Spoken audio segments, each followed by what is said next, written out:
Fish and chips and vinegar, vinegar, vinegar. Fish and chips and vinegar, pepper, pepper, pepper, salt. Don't throw your junk in my backyard, my backyard, my backyard. Don't throw your junk in my backyard's full.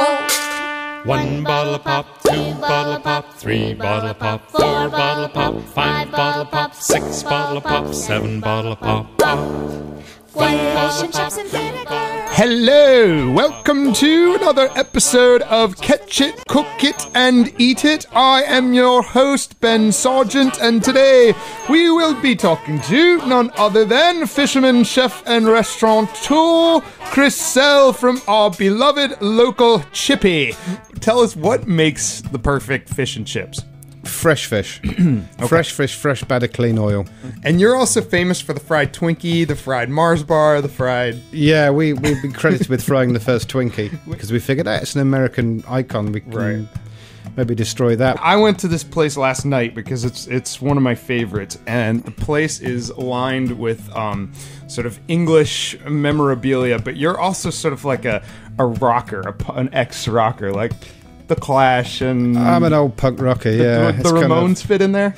The Ramones, definitely. Okay. Yeah, it kind of falls into the logo and the theme of the place, really. A bit too much. I'm a bit sad for that. No, I love that aspect of it. I love that. Let's talk England for a second, because I was sent off as a poor boy at the age of probably 15, 16 years old, forced into this, sent to England, to a boarding school, where, I mean, I didn't even know...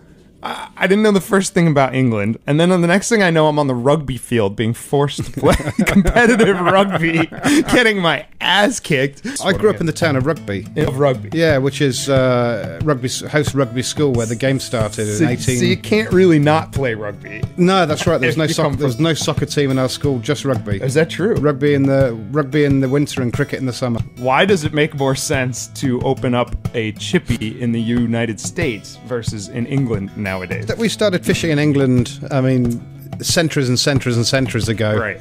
And the Portuguese and the French and Spanish also fished the British waters. Okay. And we fished them out. I heard global warming, birds, seals, and the Spaniards are the like four major excuses that a fisherman in England will use for why there's no cod left. Yeah, I think fluke and flounder and porgies and black sea bass and striped bass and all the fish that we know and we love to catch. Yeah. There are strict catch limits, and I think that's right. Yeah. I mean, I want my daughter, who's 4 now, to be able to go out and get herself a doormat of a fluke or a 3-pound porgy or a 6-pound sea bass, and I just want that to be able to happen. To continue. And so, the conservation's important. You get to actually catch fish. Well, being a restaurateur and being a dad. And I fish once a week at least. That's amazing. What we give a decent sized piece, it's value for money. I couldn't eat the whole thing. Yeah, excellent. Yeah. It's value for money. I think that's the key to a successful restaurant business. And my date, she ate the whole thing. I was appalled.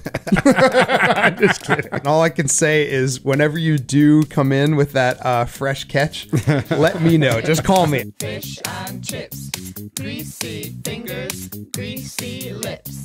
Eat too many, get fat hips. I don't care. More fish and chips. Fish and chips, fish and chips. Greasy fingers, greasy lips. Eat too many, get fat hips. I don't care. More fish and chips.